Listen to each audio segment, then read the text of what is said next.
Welcome to Sinha commerce classes. क्या BCom, BBA, CMA, CA, CS के students हैं और आपके सिलेबस में ऑडिटिंग से रिलेटेड पेपर को पढ़ना है तो ये वीडियो आपके लिए है। आज के इस वीडियो में मैं आपको ऑडिटिंग से रिलेटेड एक इंपॉर्टेंट क्वेश्चंस क्या करूंगा, एक्सप्लेन करूंगा। वो क्वेश्चन नंबर आपका 9 है, राइट। बोलता क्या है, व्हाट इज एनुअल ऑडिट, मतलब वार्षिक अंकेक्षण से आप क्या समझते हैं। एनुअल ऑडिट बोले, फाइनल ऑडिट बोले, आपका पेरिडिकल ऑडिट बोले या कंप्लीट ऑडिट बोले, बात क्या है आपका सेम है, सभी का एक ही क्या है आपका नाम है, राइट। एक बार फिर से बोल देता हूं, एनुअल, फाइनल, पेरिडिकल और कंप्लीट ऑडिट सबका क्या है, सेम नाम है। तो आप एनुअल ऑडिट से क्या समझते हैं, discuss its advantages and disadvantages, मतलब इसका क्या क्या आपका एडवांटेजेस है उसके बारे में क्या करें आप डिटेल्स इंफॉर्मेशन दें, राइट। और साथ में क्या आपका डिसएडवांटेजेस के बारे में, राइट। अभी तक मैंने क्वेश्चंस 1 से लेके 8 तक, राइट, क्वेश्चन 1 से लेके 8 तक जो इंपॉर्टेंट क्वेश्चंस है उसका क्या किया मैंने आपका अच्छे ढंग से एक्सप्लेन करके सिन्हा कॉमर्स क्लासेस का जो चैनल है उस पर क्या किया, अपलोड कर दिया है, राइट। जब आप सिन्हा कॉमर्स क्लासेस चैनल पे जाएंगे वहां पे आपको एक प्लेलिस्ट मिलेगा ऑडिटिंग क्वेश्चंस एंड आंसर्स, उसमें 1 से लेके 8 तक का इंपॉर्टेंट क्वेश्चंस का वीडियोस अपलोड किया जा चुका है, राइट। आज हम लोग बात करेंगे क्वेश्चन नंबर 9 और इसके बारे में डिटेल्स क्या करेंगे अभी हम लोग पढ़ेंगे, ठीक है। और ये इंपॉर्टेंट क्वेश्चन है, ये आपके एग्जामिनेशंस में पॉसिबिलिटीज रहता है, संभावना रहता है कि आपके एग्जामिनेशंस में आ सकता है, ठीक है। इसके पहले जो क्वेश्चन नंबर 8 था उसमें मैंने बताया था कि कंटिन्यूअस ऑडिट किसे कहते हैं, राइट। और साथ में उसका बताया था एडवांटेजेस और डिसएडवांटेजेस। आज हम लोग क्या पढ़ेंगे कि आपका एनुअल ऑडिट किसे कहते हैं, इसका एडवांटेजेस और क्या पढ़ेंगे हम लोग, डिसएडवांटेजेस, राइट। देखिए सबसे पहले सवाल उठता है कि क्वेश्चंस को लिखा कैसे जाए। इस तरह का क्वेश्चन अगर आपके एग्जामिनेशंस में आता है तो क्वेश्चंस को लिखा कैसे जाए इसके बारे में क्या करेंगे, समझेंगे। सबसे पहले लिखेंगे मीनिंग ऑफ आपका पेरिडिकल ऑडिट या आपका एनुअल ऑडिट बोल सकते हैं, ठीक है। तो जो आपका एनुअल ऑडिट है उसका सबसे पहले क्या लिखेंगे, मीनिंग, राइट। उसके बाद कुछ आपका ऑथर द्वारा जो डिफिनेशन दिया गया है उसके बाद कम से कम एक या दो ऑथर्स के द्वारा जो डिफिनेशन दिया गया है एनुअल ऑडिट का उसके बारे में क्या करेंगे हम लोग, लिखेंगे। ऐसे क्या होता है, मार्क्स थोड़ा ज्यादा आपको 2, 4, 5 नंबर क्या होता है एक्स्ट्रा आपका क्या हो सकता है, मिल सकता है, ठीक है। तो सबसे पहले मीनिंग लिखेंगे, उसके बाद डिफिनेशन और उसके बाद एडवांटेजेस और उसके बाद क्या लिखेंगे हम लोग, डिसएडवांटेजेस, राइट। तो चलिए स्टार्ट करते हैं। सबसे पहले सवाल उठता है मीनिंग ऑफ आपका एनुअल ऑडिट या पेरिडिकल ऑडिट किसे कहते हैं। देखिए सवाल ही है, बहुत सारा जो होता है ना अपने नाम से क्या होता है वो जाना जाता है। ऐसे क्या बोलता है, एनुअल ऑडिट, क्या बोलता है आपका एनुअल ऑडिट। एनुअल मतलब क्या होता है, वार्षिक, यानी वैसा ऑडिट जो आपका 1 साल के बाद हो, राइट। वैसा ऑडिट जो आपका बिजनेस ऑर्गेनाइजेशन या इंस्टीट्यूशन में 1 साल बीतने के बाद हो, या दूसरे शब्द में बोल सकते हैं कि बुक्स ऑफ अकाउंट्स क्लोज होने के बाद हो, राइट। तो वैसा ऑडिट जो 1 साल के बाद होता हो या बुक्स ऑफ अकाउंट जो है वो क्लोज होने के बाद होता हो, उस तरह के ऑडिट को कौन सा ऑडिट बोलते हैं हम लोग, एनुअल ऑडिट, वार्षिक अंकेक्षण, ठीक है जी। तो आप समझ गए होंगे कि एनुअल ऑडिट किसे कहते हैं। एक बार फिर से बोल देता हूं, वैसा ऑडिट जो 1 साल बीतने के बाद होता हो या बुक्स ऑफ अकाउंट्स क्लोज होने के बात किया जाता हो, यानी साल में एक ही बार होता हो, उस तरह के ऑडिट को कौन सा ऑडिट बोलते हैं हम लोग, उस तरह के ऑडिट को कौन सा बोलते हैं हम लोग, एनुअल ऑडिट, ठीक है जी। अब देखिए एनुअल ऑडिट बोल दिए, उसका मीनिंग लिख दीजिएगा। आप 4-5 सेंटेंस में क्या करेंगे, अच्छे ढंग से मीनिंग लिख देंगे। अब उसके बाद क्या लिखेंगे, उसका डिफिनेशन जो किसी ऑथर्स द्वारा दिया गया है। देखिए सबसे पहला डिफिनेशन क्या लिखा है, ध्यान समझिएगा। बोलता है फाइनल और complete audit is a commonly understood to be an audit which is not commenced until after the end of financial period। बात तो समझिएगा। बोलता है वैसा ऑडिट जो जब तक स्टार्ट नहीं होगा, मतलब वैसा ऑडिट वो कब स्टार्ट होता है, जब तक आपका बुक्स ऑफ अकाउंट क्या हो जाए, आपका क्लोज ना हो जाए, या फिनेंशियल जो पीरियड है, फिनेंशियल जो ईयर है उसके क्लोज होने के बाद, उसके समाप्त होने के बाद जो ऑडिट स्टार्ट होता है उस ऑडिट को कौन सा ऑडिट बोलते हैं हम लोग, आपका एनुअल ऑडिट। बात समझ गए। बोलता है इज डन कैरिड ऑन यूटिड कंप्लीटेड, कहने का मतलब है ये जो डिफिनेशन दिया गया है स्पाइसर एंड पैगलर के द्वारा, ये बताता है कि जब तक, बोलता है until after the end of the financial period, यानी फाइनेंशियल पीरियड समाप्त होने के बाद जो ऑडिट होता है उस तरह का ऑडिट को कौन सा ऑडिट बोलते हैं हम लोग? Annual audit. तो फाइनेंशियल ईयर समाप्त होने के बाद, राइट, या बोल सकते हैं कि आपका एक साल बीतने के बाद जो ऑडिट होता है उसे हम लोग क्या बोलते हैं? आपका एनुअल ऑडिट। ठीक है, तो ये किसके द्वारा दिया गया? आपका स्पाइसर एंड पैगलर के द्वारा। एक दूसरा भी आपका डिफिनेशन है, छोटे शब्दों में देखिएगा, बोलता है अ फाइनल और completed audit is that which is commonest after the end of financial आपका पीरियड या ईयर। बोलता है वैसा ऑडिट जो फाइनेंशियल ईयर या फाइनेंशियल पीरियड समाप्त होने के बाद स्टार्ट होता हो, उस तरह का ऑडिट को कौन सा ऑडिट बोलते हैं हम लोग? Final audit. कौन सा? Final audit. ठीक है, तो सभी बातों में एक बात कॉमन है कि फाइनेंशियल ईयर या आपका बुक्स ऑफ अकाउंट्स क्लोज होने के बाद या एक साल बीतने के बाद जो आपका ऑडिट होता है उस ऑडिट को कौन सा ऑडिट बोलते हैं हम लोग? Annual audit. ठीक है, तो आप समझ गए होंगे एनुअल ऑडिट किसे कहते हैं। अब हम लोग जानेंगे क्या, और सुन लीजिए, ये जो डिफिनेशन दिया गया है ना, ये लार्सन आर आपका डिक्सी के द्वारा, जो सेकंड वाला डिफिनेशन दिया गया है लार्सन आर डिक्सी के द्वारा। और सुन लीजिए ध्यान से, अगर आप डिफिनेशन लिखेंगे तो किसके द्वारा डिफिनेशन दिया गया है इसका क्या करेंगे आप? आंसर शीट में जिक्र करेंगे। इससे क्या होगा? मार्क्स आपका क्या होगा? 2, 4, 5 नंबर, आपका 2-3 नंबर क्या होगा? आपको ज्यादा मिल सकता है। ठीक है, उसके बाद अब हम लोग क्या पढ़ेंगे? एडवांटेजेस ऑफ एनुअल ऑडिट, और इसके बाद क्या पढ़ेंगे? Disadvantages of annual audit. ठीक है, सवाल उठता है कि एडवांटेजेस क्या है। सबसे पहला बोलता है क्या है? इकोनॉमिकल। इकोनॉमिकल क्या हुआ? मितव्ययी, कम खर्चीला। यहाँ पे जो आपका एनुअल ऑडिट है इसको करवाने में खर्च थोड़ा कम आता है। कैसा आता है समझिएगा। इसके पहले क्या पढ़ाया था मैंने? Continuous audit. कंटिन्यूअस ऑडिट क्या होता है कि सर्टन टाइम ड्यूरेशन पे लगातार बार बार बिजनेस ऑर्गेनाइजेशन इंस्टीट्यूशन में होते रहता है। ऐसे मान लेते 2-2 मंथ पे हो रहा है। जो कंटिन्यूअस ऑडिट है हर 2-2 मंथ पे हो रहा है। बताइए, तो हर 2-2 मंथ पे होगा, ऑडिटर आएगा तो वहां पर क्या होगा? आप साल में 6 बार करवाएंगे ना। अगर 12 मंथ है और हर 2-2 मंथ पे करवाएंगे तो साल में कितने बार होगा? 6 बार। तो 6 बार ऑडिटर्स आएगा, उसका एम्प्लॉइज आएगा, जो भी ऑडिटिंग का और भी जो फॉर्मेलिटीज है वो सब निभाने में बहुत ज्यादा खर्च होता है। लेकिन ये जो आपका एनुअल ऑडिट है ये तो साल में एक ही बार होगा। तो साल में एक बार होगा तो आपको एक ही बार आपको ऑडिटर को पैसा देना पड़ेगा, बार बार देने की आवश्यकता नहीं है, राइट। तो यहाँ पर क्या होता है? कम खर्चीला माना जाता है। कौन? आपका annual audit compare to continuous audit. Continuous audit की तुलना में एनुअल ऑडिट थोड़ा कम खर्चीला होता है क्योंकि साल में एक ही बार होता है।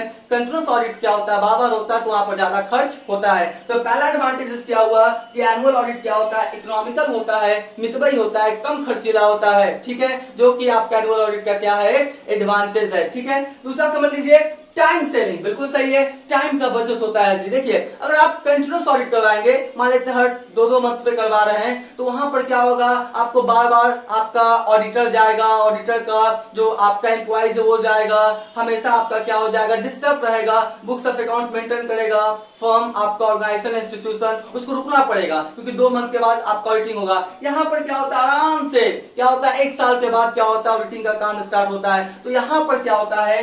टाइम का बचत होता है। क्या होता है? टाइम बचता है। ठीक है, अब बताइए बार बार कोई काम हो रहा है और साल के एक बार होगा, तो जब साल में एक बार होगा तो वहां पर क्या होगा? टाइम थोड़ा आपका कम लगेगा, और बार बार होगा तो सब डिस्टर्ब हो जाएगा।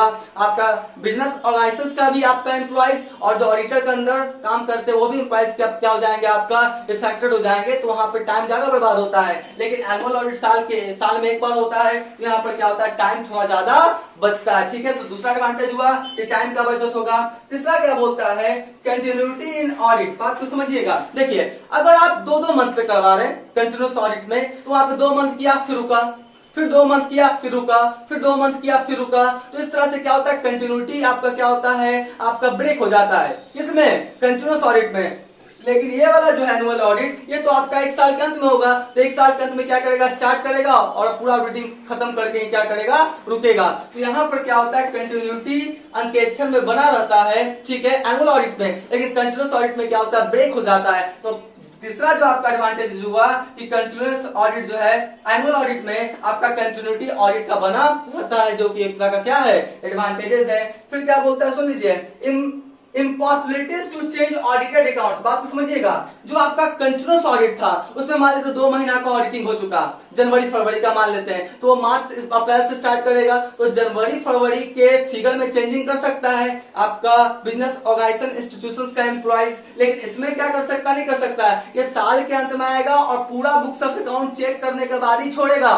ऐसा नहीं कि 2-2 महीना वाला सिस्टम है, नहीं, आपका साल के अंत में आएगा और पूरा बुक्स ऑफ अकाउंट्स चेक करने के बाद, ऑडिटेड करने के बाद ही क्या करेगा, वो बुक्स ऑफ अकाउंट्स को छोड़ेगा। ठीक है, तो इस तरह से जो आपका चेंजिंग कोई करना चाहता है, फर्म, ऑर्गेनाइजेशन, इंस्टीट्यूशन का एम्प्लॉइज आपका बुक्स ऑफ अकाउंट्स में कोई हेराफेरी करना चाहता है, कोई फिगर्स को चेंज करना चाहता है, तो ऐसा संभव एनुअल ऑडिट में होता नहीं है, जबकि कंटिन्यूअस ऑडिट में ऐसा हो सकता है। तो तीसरा, चौथा आपका एडवांटेज हो गया इम्पॉसिबिलिटीज टू चेंज ऑडिटेड अकाउंट्स। ठीक है, उसके बाद बोलता है क्या, कन्वीनियंट, बिल्कुल सही बात है, ये थोड़ा सुविधाजनक होता है। जो साल में एक बार ऑडिटिंग होगा, ये ज्यादा आपका क्या हो जाएगा, सुविधाजनक होगा। एक बार ऑडिटर आएगा, उसका एम्प्लॉय आएगा, बुक्स ऑफ अकाउंट को ऑडिट करके क्या होगा, आराम से चला जाएगा। और इसके पहले जो कंटिन्यूअस ऑडिट था वो बार बार जाना पड़ेगा, तो वहां पे क्या होता है, असुविधा होता है। किसमें, आपका इसमें कंटिन्यूअस ऑडिट में। लेकिन जो फाइनल ऑडिट या एनुअल ऑडिट होता है वो सुविधाजनक माना जाता है कंटिन्यूअस ऑडिट की तुलना में। तो ये क्या है, एडवांटेजेस किसका, आपका एनुअल ऑडिट का। ठीक है,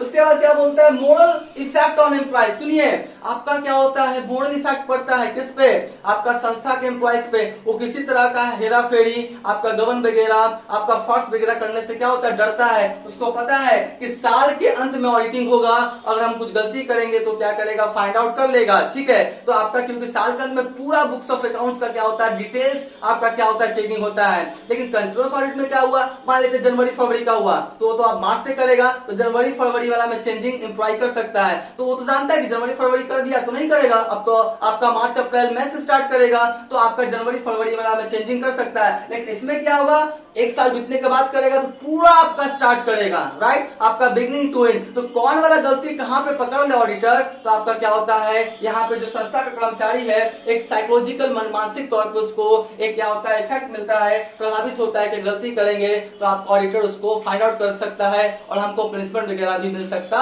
है। एक मोरल इफेक्ट होता है जी, एम्प्लॉयज का गलती वगैरह करने से क्या होता है, वो डरता है। तो ये एक एडवांटेज हुआ। फिर बोलता है work in done in time, बिल्कुल सही बात है। जो आपको ऑडिटिंग का जो आपका टाइम है उस समय पे क्या होता है, खत्म हो जाता है। क्यों, क्योंकि स्टार्ट करता है और फिर हम लगातार कंटिन्यूटी के साथ करते रहता है, जिसके फलस्वरूप ऑडिटिंग का जो काम है वो निश्चित समय पर अपना क्या होता है, संपन्न हो जाता है, जो कि आपका ऑडिटिंग का क्या है, एनुअल ऑडिट का क्या है, एक एडवांटेजेस है। ठीक है, उसके बाद 7 के बाद इधर 8 बोलता है audit work is less monotonous. देखिए, कंटिन्यूअस ऑडिट में क्या था, हर 2-2 महीना पे मान लेते हैं ऑडिटर जाता है, ऑडिटर का स्टाफ जाता है, तो बोलता है यार 2-2 महीना पे काम करवा रहा है ना, थोड़ा सा उसमें निरस्ता आ जाता है। किसमें, ऑडिटर और ऑडिटर्स के स्टाफ में, कि एक ही काम बार बार करवा रहा है ना, तो एंजॉयमेंट नहीं कर पाता है। लेकिन अगर 1 साल के बाद हो तो पूरा क्या होगा, जोशो खरोशो के साथ आता है। कौन, आपका ऑडिटर, उसका एम्प्लॉइज अपना मन से क्या करता है, बुक्स ऑफ अकाउंट्स को चेक करता है। तो बोलता है क्या है, 1 साल के बाद होने के बाद, 1 साल के बाद आपका एनुअल ऑडिट होने से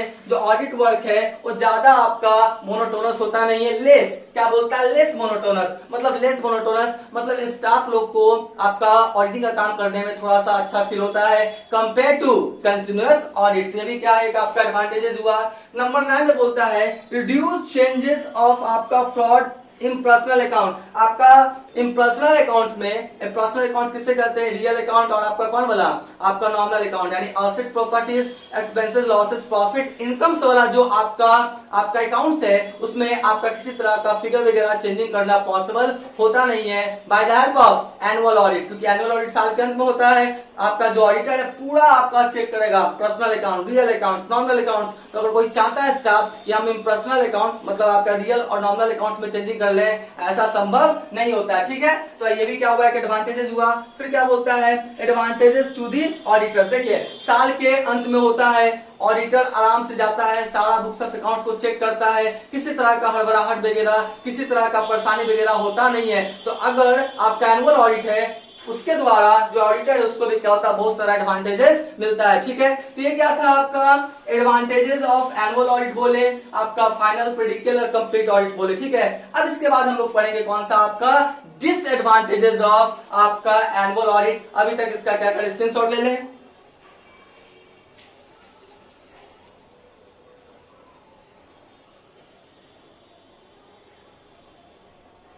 राइट। हम मान के चलते इसका क्या क्या होगा, आपने स्क्रीनशॉट ले लिया होगा। अब मेरी बातों को क्या करेंगे, ध्यान सुनेंगे। देखिए जितने भी मैंने पॉइंट्स बोला है ये आप सुन लेंगे और एग्जामिनेशन हॉल में लिख देंगे, ऐसा पॉसिबिलिटीज नहीं है, राइट। आपको लिखने का प्रैक्टिस करना पड़ेगा। मैं हर वीडियोस में क्या कर रहा हूं, बोल रहा हूं आपको लिखने का प्रैक्टिस करना पड़ेगा। जो भी आपका आंसर शीट है, जो भी आपका पेज है, उस पर क्या कीजिए, घर पे खूब लिखिए। जितना लिखिएगा आपका उसमें क्या होगा, स्पीड बनेगा, आपका क्या हो जाएगा, लिखने का आपको कला क्या होगा, डेवलप किया जाएगा, हो जाएगा, ठीक है। लेकिन आप सोचेंगे सुन के लिख दें, ऐसा पॉसिबिलिटीज नहीं है, क्योंकि एग्जामिनेशन में आपको बोलना नहीं, एग्जामिनेशन में क्या करना है आपको, लिखने का। तो लिखने का प्रैक्टिस कीजिए। ये तो 3 घंटा बीतते देरी नहीं लगेगा। आप 3 से 3.5 क्वेश्चन लिखेंगे ना, 3 घंटा क्या हो जाएगा, बीत जाएगा। जैसे ही आपका क्या होगा, 3 से 3.5 क्वेश्चन लिखेंगे, हाथ आपका पेन करेगा, ऐसे ऐसे करने लगेंगे, ऐसे ऐसे करने लगेंगे, ठीक है, क्योंकि आपने लिखने का प्रैक्टिस नहीं किया है। तो मेरा आपसे नम्र निवेदन है, पोलाइटनेस रिक्वेस्ट है कि आप घर पे पूरा लिखने का क्या करें, प्रैक्टिस करें। जितना लिखेंगे उतना कॉन्फिडेंस लेवल क्या होगा, आपका बढ़ेगा, राइट। तो अभी तक मेरा वीडियो आपको अच्छा लगा, वीडियो को लाइक कर देंगे, चैनल को सब्सक्राइब करके बेल आइकन हिट करके ऑल कर देंगे। इससे क्या होगा, कोई भी वीडियोस मैं अपलोड करूंगा उसका सबसे पहले आपको नोटिफिकेशन मिल जाएगा, राइट। अब इसके बाद हम लोग पढ़ेंगे डिसएडवांटेजेस ऑफ एनुअल ऑडिट। अब हम लोग डिसएडवांटेजेस ऑफ एनुअल ऑडिट के बारे में क्या करेंगे, पढ़ेंगे। और जितने भी मैंने पॉइंट्स लिया है, ये आपका डॉक्टर बीके मेहता का जो बुक है आपको ऑडिटिंग का, SBPD पब्लिकेशंस का, उससे क्या कर रहा हूं मैं, बता रहा हूं, राइट। तो चलिए सीखेंगे क्या डिसएडवांटेजेस ऑफ एनुअल ऑडिट। पहला क्या बोलता है डिसएडवांटेजेस में, लैक ऑफ इंटेंसिव ऑडिट। बात को समझिएगा। देखिए कंटिन्यूअस ऑडिट क्या था, हर 2-2 महीना पे होता था, मान लेते हैं हर 2-2 मंथ्स पे क्या होता था। ये जो है आपका 1 साल के अंत में होगा। तो 1 साल के अंत में होगा तो बोलता है कि पूरा विस्तृत जांच, मतलब पूरा एच एंड एवरी ट्रांजेक्शन का जनरली ऑडिट हो पाता नहीं है, जो कि एक तरह का क्या है, डिसएडवांटेजेस है किसका, एनुअल ऑडिट का, राइट। तो बोलता है एनुअल ऑडिट में आपका इंटेंसिव ऑडिट हो पाता नहीं है, जो कि एक तरह का क्या है, डिसएडवांटेजेस है एनुअल ऑडिट का, ठीक है जी। दूसरा बोलता है क्या है आपका, knowledge about errors and faults are obtained at the 11th hour, मतलब अंतिम समय में। क्योंकि भैया 1 साल के बाद आप क्या करवाएंगे, ऑडिटिंग करवाएंगे, बुक्स ऑफ अकाउंट्स क्लोज होने के बाद 1 साल के बाद करवाएंगे। तो 1 साल के बाद ना पता लगेगा कि आपका एरर्स, मिस्टेक्स, फ्रॉड्स आपका हुआ है। अगर आप कंटिन्यूअस ऑडिट करवाएंगे तो आपको बिगिनिंग में ही पता लग जाएगा, तुरंत पता लग जाएगा कंटिन्यूअस ऑडिट की सहायता से, कि तुरंत आपका पता लग जाएगा कि एरर्स, फ्रॉड, मिस्टेक्स हुआ कहां। यहां पर क्या होगा, अंतिम समय में पता लगता है एनुअल ऑडिट की सहायता से, जो कि एनुअल ऑडिट का क्या एक तरह का डिसएडवांटेज है, ठीक है जी। फिर क्या बोलता है, डिले इन फाइनल रिपोर्ट। सही बात है। अब आपका क्या होगा, 1 साल के बाद क्या करेगा, ऑडिटिंग करेगा, राइट, पूरा बुक्स ऑफ अकाउंट्स को चेक करेगा, तो आपका क्या होगा, डिले होगा, जिस समय लगेगा। कंटिन्यूअस ऑडिट में क्या होता है कि हर 2-2 महीना पे होता है, मान लेते हैं हर 1-1 महीना पे होता है, तो आपका वहां पे ऑडिटर्स रिपोर्ट्स तैयार करने में कंटिन्यूअस ऑडिट की सहायता से तुरंत तैयार हो जाता है। इसमें क्या होता है, आपका एनुअल ऑडिट में टाइम लगता है आपका ऑडिटर्स रिपोर्ट तैयार करने में, जो कि तरह का क्या है, डिसएडवांटेज है किसका, एनुअल ऑडिट का, ठीक है। फिर बोलता है इनएफिशिएंसी इन वर्क। अब देखिए साल के अंत में ही जनरली क्या होता है, जितने भी बिजनेस ऑर्गेनाइजेशन इंस्टीट्यूशन है वो एनुअल ऑडिट करवाते हैं। ऑडिटर क्या करता है, एक समय में बहुत सारी कंपनीज का, बिजनेस का, ऑर्गेनाइजेशन का ऑडिट करता है, पूरा बिजी रहता है। ऑडिटर्स और उसका जो स्टाफ है पूरा बिजी रहता है, ठीक है। तो इस तरह से अब बहुत ज्यादा प्रेशर हो जाता है एम्प्लॉय पे, उसका कार्य करने का क्षमता क्या होता है, कम जाता है, राइट, जो कि एक तरह का क्या है, डिसएडवांटेज है किसका, आपका एनुअल ऑडिट का, ठीक है। फिर बोलता है वर्क इन आपका क्या बोलता है, मैकेनिकल वे, मतलब एक मशीन की तरह आदमी को काम करना पड़ता है। क्योंकि जनरली मैंने क्या बोला कि साल के अंत में ही मैक्सिमम बिजनेस ऑर्गेनाइजेशन इंस्टीट्यूशन क्या करवाता है, अपना ऑडिटिंग करवाता है। तो जितने भी ऑडिटर्स है, आपका स्टाफ है, ऑडिटर के अंतर्गत जो स्टाफ है, सब क्या हो जाते हैं, बिजी हो जाते हैं, ठीक है। तो आपका क्या होता है, मशीन की तरह काम करता है, पूरा प्रेशर होता है, कितना समय में आपका सारा कंपनीज का ऑडिटिंग करना पड़ेगा। तो भैया आपका जो ऑडिटर है या जिसका स्टाफ है वो मशीन नहीं है, वो एक क्या है, ह्यूमन बीइंग से, मानव है ना। तो आपका क्या कर सकता है, मशीन की तरह काम कर सकता नहीं है, जो कि एक तरह का क्या डिसएडवांटेज है किसका, एनुअल ऑडिट का, ठीक है। उसके बाद बोलता है lack of advice in time. देखिए अगर कंटिन्यूस ऑडिट है, राइट, तो कंटिन्यूस ऑडिट है तो आपका क्या होगा, हर 2-2 महीना पे होता है मान लेते हैं, तो आपका 2 महीना पे ही क्या करेगा, जो ऑडिटर है बिजनेस के ऑनर को क्या करेगा, किसी तरह का कोई दिक्कत है, कोई कमी है तो जाके एडवाइस दे सकता है। लेकिन आपका फाइनल ऑडिट में क्या होता है, बहुत सारा प्रेशर्स होता है, 1 साल बीतने के बाद क्या होता है, स्टार्ट होता है, तो वहां पे ऑडिटर चाह के भी बिजनेस का जो ऑनर है उसको किसी तरह का एडवाइस वगैरह देता नहीं है, क्योंकि खुद ही इतना बिजी होता है, क्या किसी को एडवाइस देगा, ठीक है। तो एक तरह का क्या था आपका डिसएडवांटेजेस था एनुअल ऑडिट का। इसका क्या करें, स्क्रीनशॉट ले ले।